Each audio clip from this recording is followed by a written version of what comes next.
and welcome particularly to George Karseras.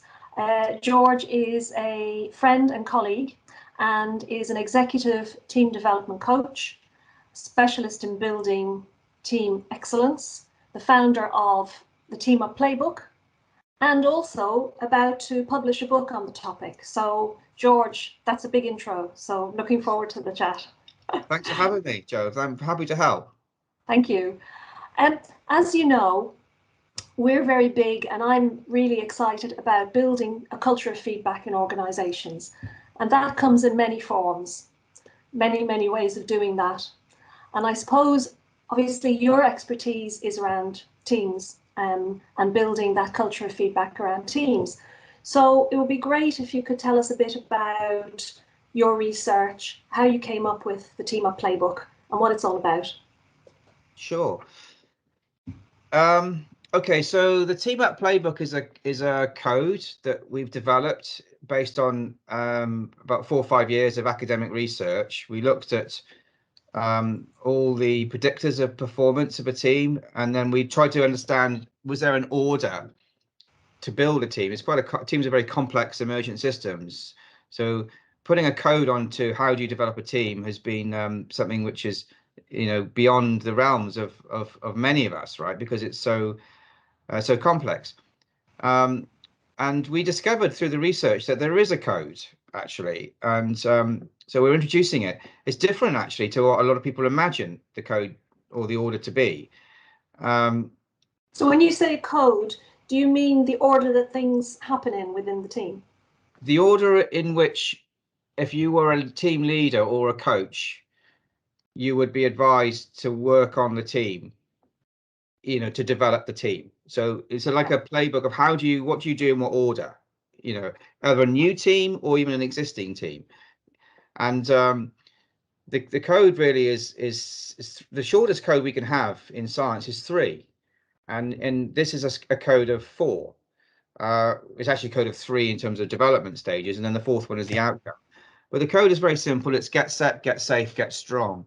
And the idea is get set is all about sharing mental models, cognitive work, setting agreements. Get safe is about creating psychological safety, which is very much the vogue, vulnerability-based trust and all those good things. And get strong is about the robust conversations we are able to have, and the innovation and the experimentation and the autonomy we're able to have on the back of psychological safety.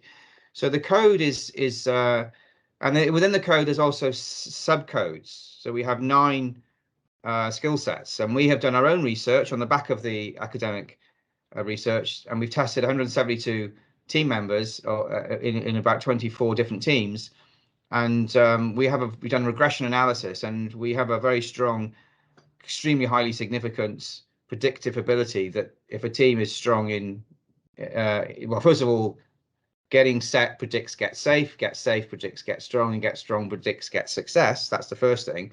But also within the code, the 3 elements of getting set, which is clear on mission, clear on plans, clear on disciplines, each one of those in turn predicts the next stage. So we have a playbook we can give yourself or any team leader and say, look, this is the order. If you tick a box, on the first one, go to the second one, and so on and so forth. It's a very nice structured way of building a team.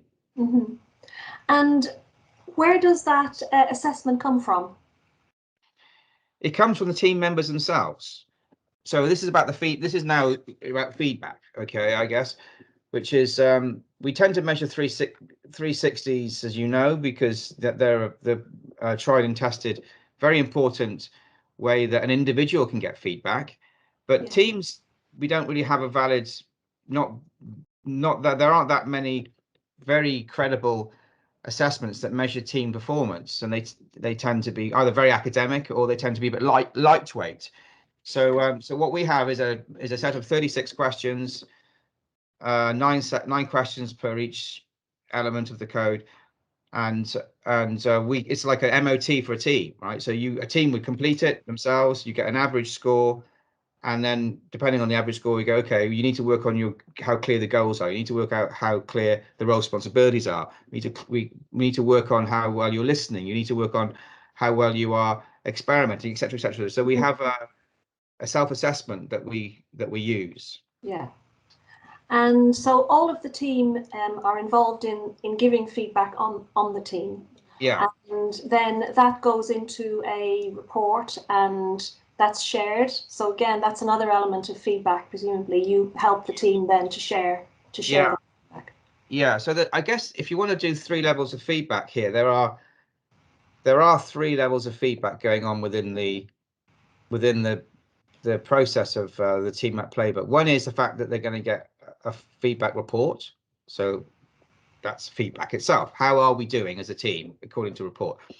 The second is inherent in the second stage in the psychological safety is the notion that the best teams do feedback, and they feedback descriptively and without judgment so much. It's much more around description.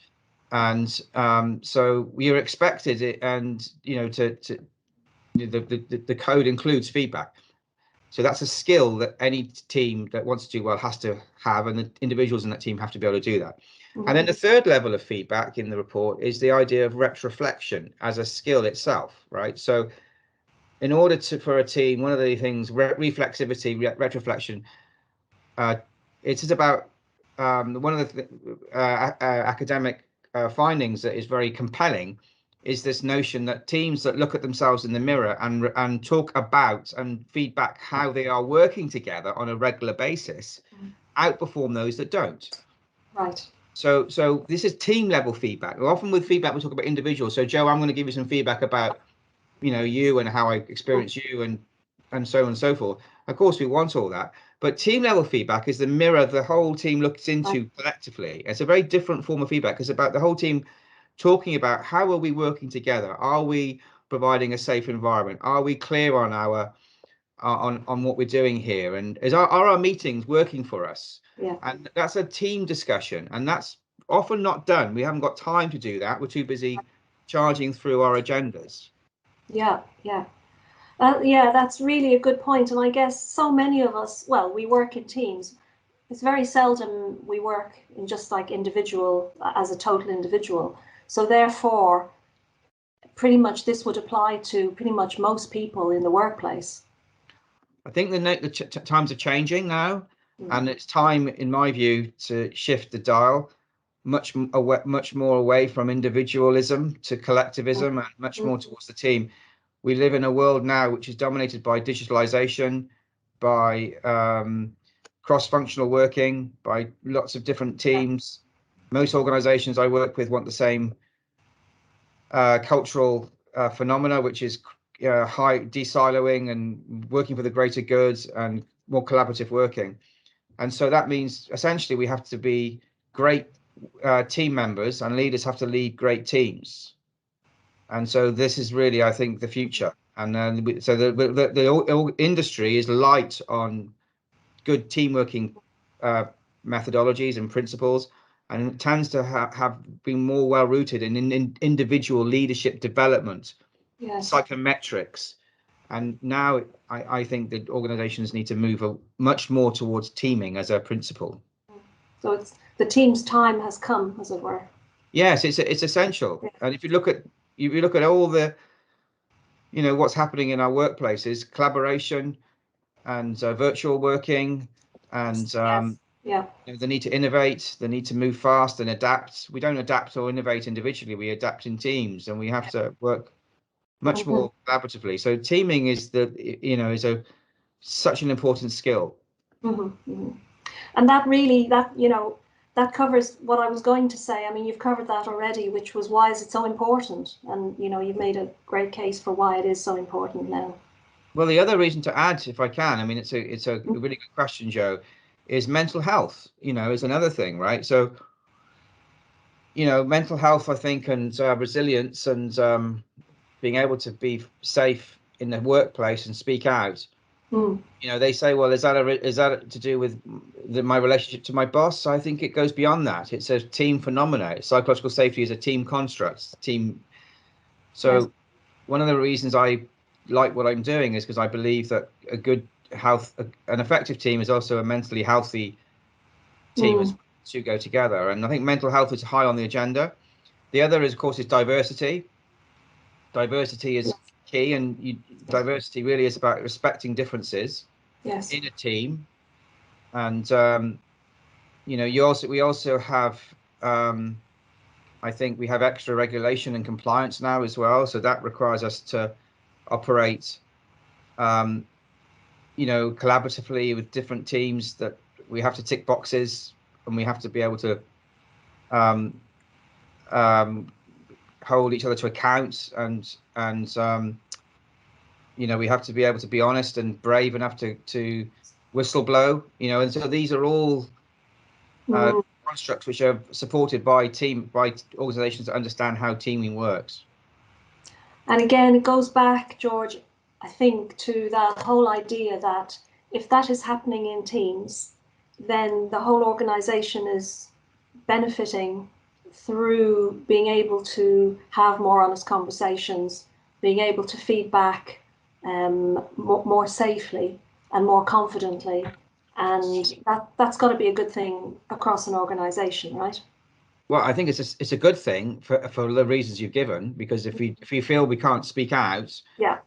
then that's not very rarely that's going to be a helpful thing, right? But I think the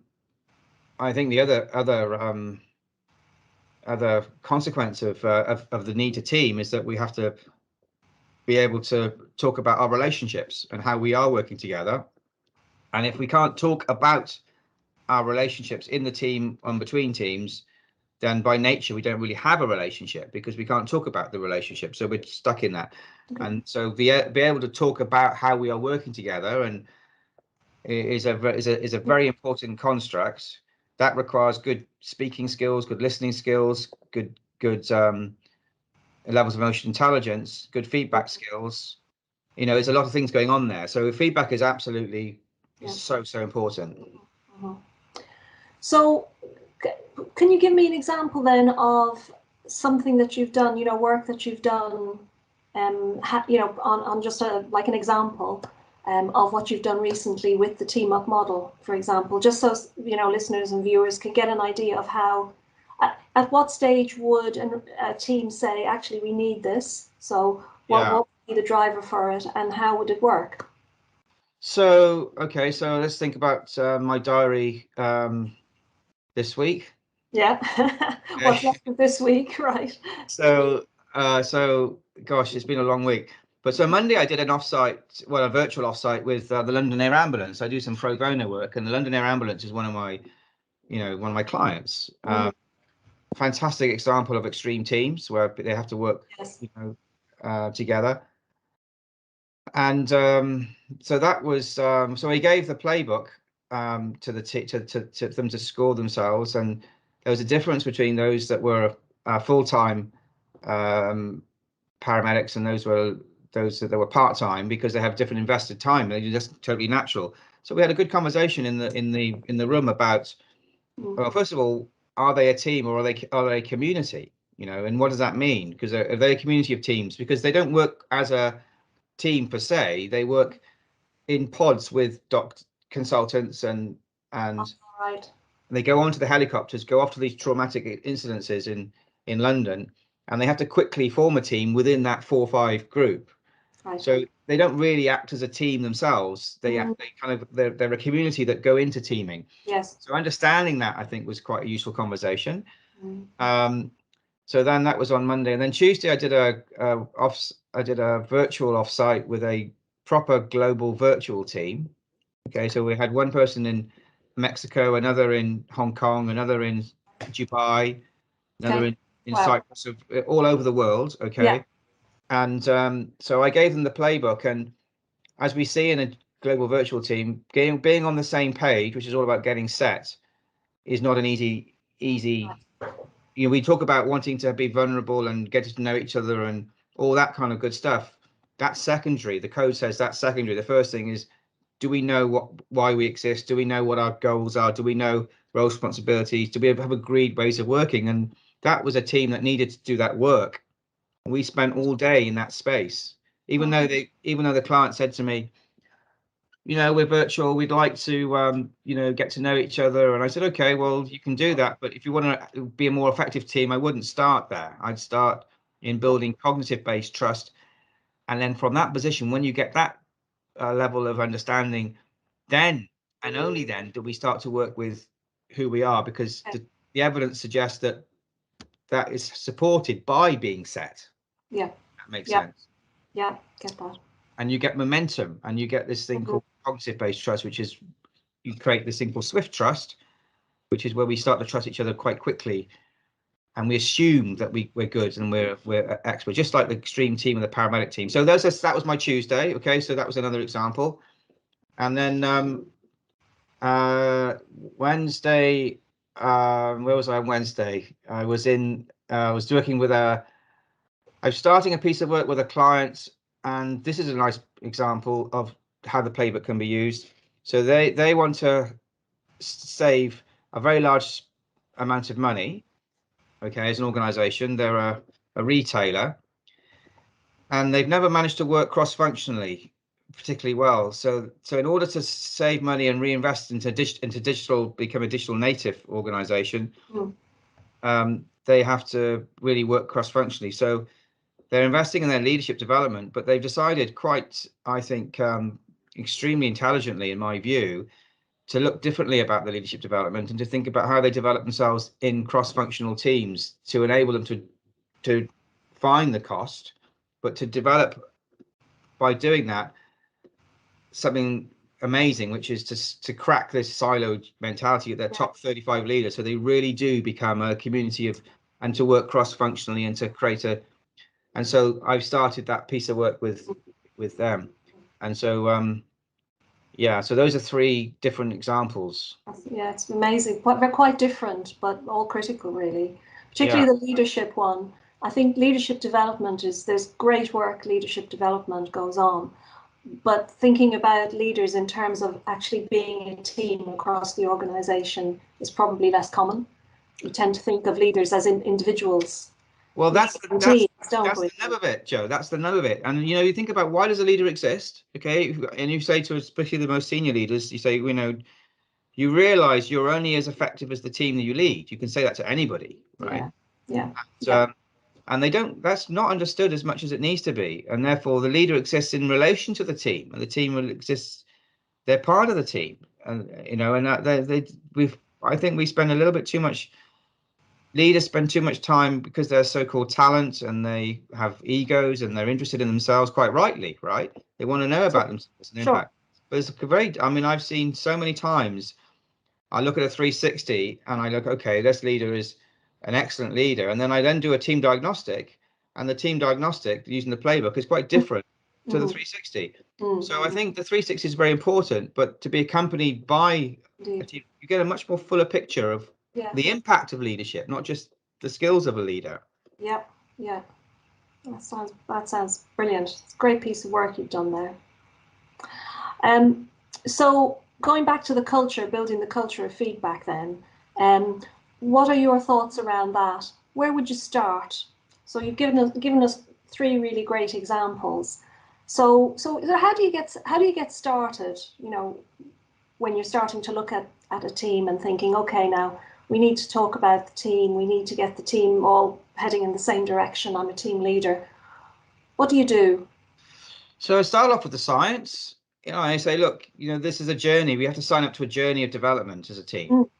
Okay. And this is what the science, we're a big believer in data and science. Say, look, the science tells us that if you have the same mental models and you're on the same page, that helps you build psychological safety. And if you build psychological safety, that helps you innovate, experiment, and be autonomous. And if you innovate, experiment, and autonomous, that helps you create great results. Okay. That's the journey that we're on. Okay. Let's see where we are. And if the team is flying through, we're all on the same page, we all agree, okay, happy days, right? Let's not we don't need to do anything in that space. Let's go to psychological safety. And so I'm a big believer in data and diagnostics to inform the way. Traditionally, what we start with a team is to make sure they have a clear sense of purpose. That's Simon Sinek has written very nicely about that. But before him, many others have also talked about purpose as being a key driver. We have to have some ground rules as to how we're gonna operate. It usually helps to have a vision and particularly the goals. Starting point.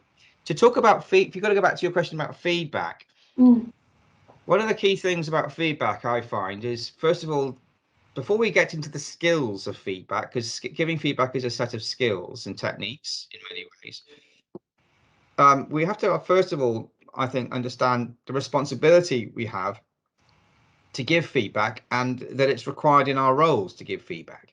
And this takes us back to the nature of a shared goal. So if you and I are sharing a goal, okay, let's supposing that we're agreeing to do this video together, okay, this recording together, and you could say, well, is it a shared goal? Well, it's a shared goal because although you're going to be promoting it from your end, I'm going to be visible on it, therefore it's going to represent me and my brand, okay, therefore we have a shared goal. Then I have a legitimate right to pick up the phone to you afterwards and say, Joe, I'm not, you know, that wasn't a great experience. Not that this is the case at all, right? But for instance, you know, you were talking over me. You only asked one question. You spent the entire interview telling me about yourself and about your business and not really asking many questions. You know, you were on the phone whilst I was speaking, you know, and I didn't find that a very good experience. And I have a right to say that to you because I'm involved in it, right? Yes. And the same way you could say to me, well, George, you know, it wasn't great because, you know, you were drinking a can of lager during the interview, right? For instance. Yeah. You know, and you know, you were playing a computer game, you know, in between the answers. You know, that didn't really, you know, so the expectation of feedback is set because we have a shared goal. If it wasn't a shared goal and it was just, you know, I was just doing you a favor, or it was my gender or your gender, then it would be a little bit trickier for me to give you feedback because I wouldn't have in many ways a right to do that, right? It would be harder. So the feedback is brilliant. Yeah, no, that's brilliant insight. I'll tell you a story about that in a second, actually. Yeah. Sorry, I did interrupt you that time. No. It's nice of you to say that. We have to have, I think, an implicit and explicit sort of understanding of that feedback is necessary because we have a responsibility to each other because we share a goal. And the team, once we do that, then we then can create that environment where actually we can go beyond nice feedback to more challenging feedback. And so that's why the code works, because getting set is about understanding our goals and our role responsibilities. Yeah.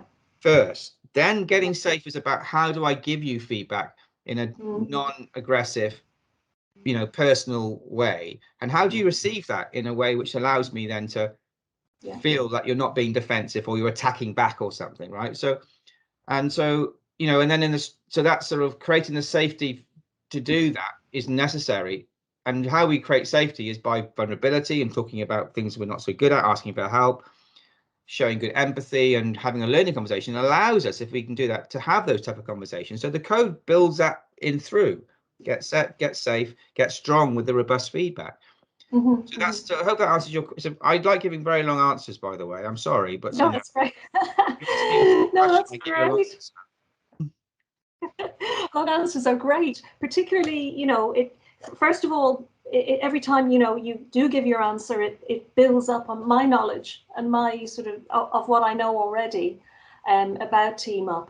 But also your point about having a common goal is so important because so often we, you know, when we're working with clients or clients are working together and somebody wants to give someone feedback.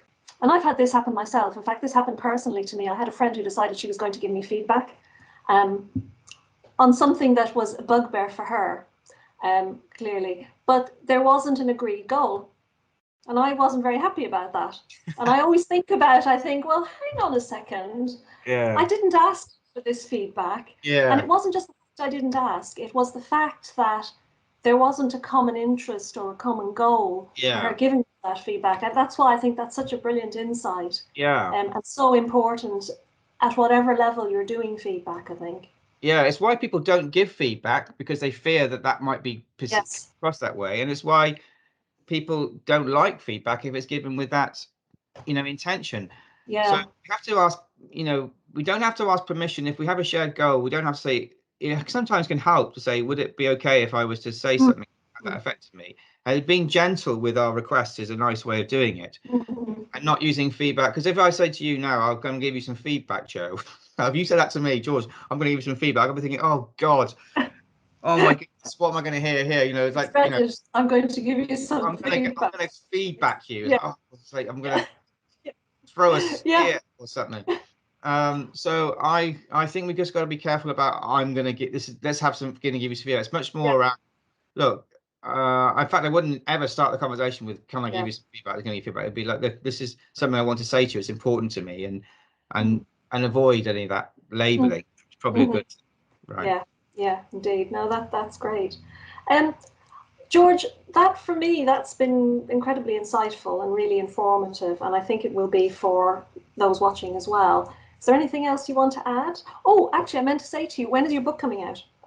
So it's coming out in the States in November the 9th, and then in the UK, December the 9th, and then wherever else around the globe, they distribute it around the globe. So November the 9th, you can pre-order it, I believe, on Amazon. It's called Building Better Teams, how to build winning teams in the digital age.